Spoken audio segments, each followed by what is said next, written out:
Meu amigo, a alta no preço dos alimentos é um castigo, um flagelo para o povo brasileiro. É aquela história, é o Lula basicamente se vingando de todo mundo que colocou ele na cadeia no passado, do povo que pediu pela sua prisão. Enfim, o cara voltou com sangue nos olhos, disposto a estragar completamente a vida do povo brasileiro, fazer todos sofrerem. E bem, a alta de preço dos alimentos, que esses animais da grande mídia chamam de inflação de alimentos, já expliquei um monte aqui no canal que isso não existe, é um erro completamente bizarro tratar a coisa nesse nome, com esse tipo de terminologia que não faz o menor sentido, mas é um problema recorrente que tem se tornado cada vez pior agora nesse desgoverno Lula, e de uns 6 meses para cá a situação se tornou extremamente crítica, a ponto do brasileiro começar a ter que comer coisas como carcaça de frango, espinha de porco, que é suã, e às vezes só comer arroz com feijão mesmo, porque não dá nem para comprar ovo, fazer um ovo frito, porque o ovo continua caro para um caramba. Vamos conversar sobre isso, falar sobre essa triste situação que impacta principalmente na vida dos mais pobres e que tem que ser colocada integralmente na conta do senhor Luiz Inácio Lula da Silva. Mas antes, não se esqueça de se inscrever no meu canal se você ainda não for inscrito. Se você quiser me ajudar ainda mais, você pode se tornar membro patrocinador, só clicar no botão Seja Membro aí embaixo. Isso ajuda muito, mas muito mesmo o meu canal, pode ter certeza disso. Pois bem, pessoal do Globo aqui faz um apanhado a respeito da alta de preços no Brasil, um apanhado até histórico, é claro. Querem dizer que a culpa não é do governo Lula, é algo endêmico, é algo até cultural da política brasileira, é um problema crônico brasileiro, né? Desde os anos 2000, o preço dos alimentos subiu 485%, contrastando muito com a alta aqui dos itens da cesta do consumidor. 329% é o índice médio de inflação desse mesmo período, né? Com o arroz subindo 535%, o feijão subindo 500%, né? O alface quase 1000%, laranja 1600%, enfim, tudo ficando muito mais caro do que a média. O que nos faz chegar à conclusão bastante óbvia, principalmente nestes tempos de Lula 3.0, que a média, que o índice IPCA, o índice de inflação, não serve de absolutamente nada, porque está muito longe de mensurar aquilo que realmente importa para o povo brasileiro, para a população mais pobre, que é uma parte substancial da população brasileira de maneira geral, né? Então o pessoal faz aqui uma explicação do porquê que o preço dos alimentos está elevado, a baixa produtividade, né? Então realmente o Brasil precisa melhorar nesse sentido.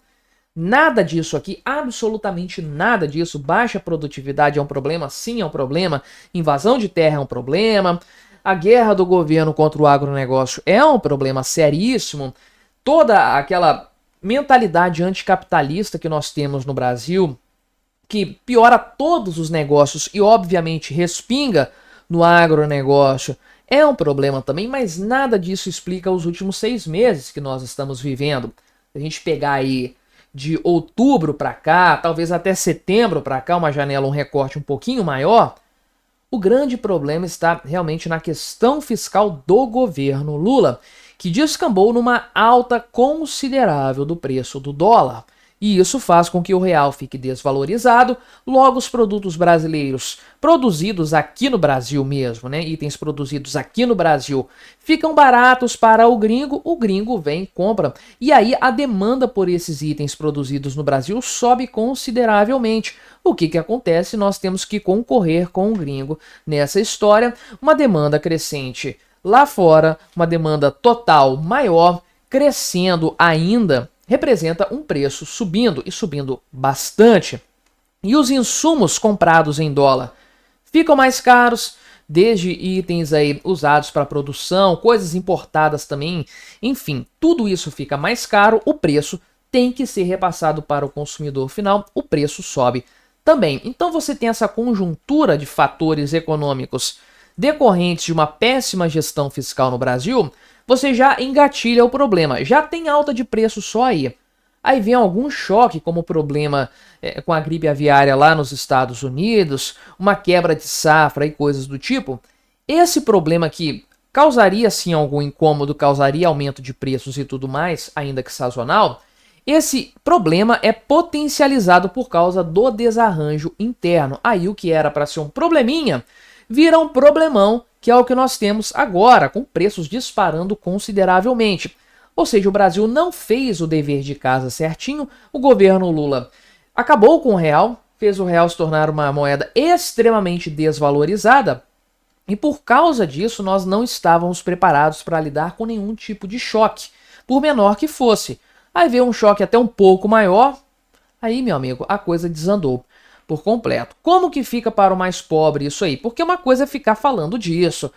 Câmbio, e PIB, IPCA, e taxa Selic, e o PIB potencial, o hiato do produto, essas coisas que ninguém entende e ninguém leva para a vida cotidiana. O que importa realmente é o preço de tudo lá para o consumidor final e o quanto que o poder aquisitivo dele cai.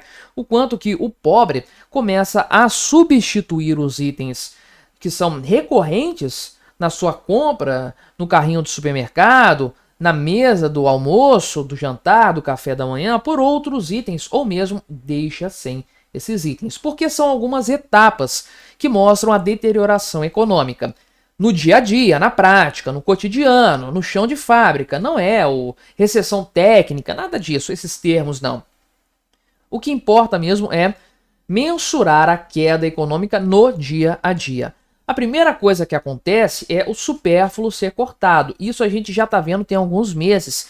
Queda no varejo, principalmente com eletrodomésticos, com bens duráveis, que são coisas que podem esperar. Eu já falei disso aqui no canal várias vezes. Aí depois a gente tem o corte de itens que têm um valor agregado maior. E idas a restaurante, coisas do tipo, isso para de acontecer ou acontece numa menor intensidade. Aí quando isso já não é suficiente para segurar a queda no poder aquisitivo, começa a substituição de itens que precisam ser comprados. Então a proteína animal, você está lá comprando a carne de boi que você gosta, você para comprar porco, frango, ovos, enfim, né? Essa é uma outra etapa, um pouco mais já de queda econômica, um degrau mais abaixo, que é quando você começa a substituir itens caros, necessários, por itens baratos. Começa a trocar aí uma qualidade inferior, enfim, né? Um sabor que não é aquele que você queria, mas você tem que comprar um negócio mais barato para caber no orçamento. E aí vem um degrau ainda mais abaixo, que é você não conseguir mais comprar. Nem os substitutos você consegue comprar mais. E nós estamos, infelizmente, para muitas pessoas no Brasil, mais do que deveria, dada a situação que o Lula encontrou o Brasil quando ele chegou, né? Sempre tem pobreza no Brasil, tem pobreza extrema, mas os índices estavam bastante controlados, né? Isso mudou completamente, sem sombra de dúvidas. Então, cada vez mais gente se encontra nesse patamar agora, de simplesmente não conseguir nem substituir os itens, porque não tem dinheiro para fazê-lo. E tem casos aqui que foram averiguados, né? O pessoal da DW, aqui o All News acabou repercutindo também essa notícia, mas alguns casos ali em São Paulo, por exemplo, né? Uma dona de casa aqui que tem 3 filhos, né? Inclusive uma moça acamada. Então veja que é uma pessoa que não tem um poder aquisitivo grande de qualquer forma, e essas pessoas são as primeiras impactadas em qualquer variação, em qualquer crise, por menor que ela seja. E aí o que acontece? A pessoa aqui, ela, por exemplo, diz que ovos, né? Café e ovos são artigo de luxo para ela hoje. Pois é, meu amigo, é uma situação bastante complicada. E aí o pessoal fala, né?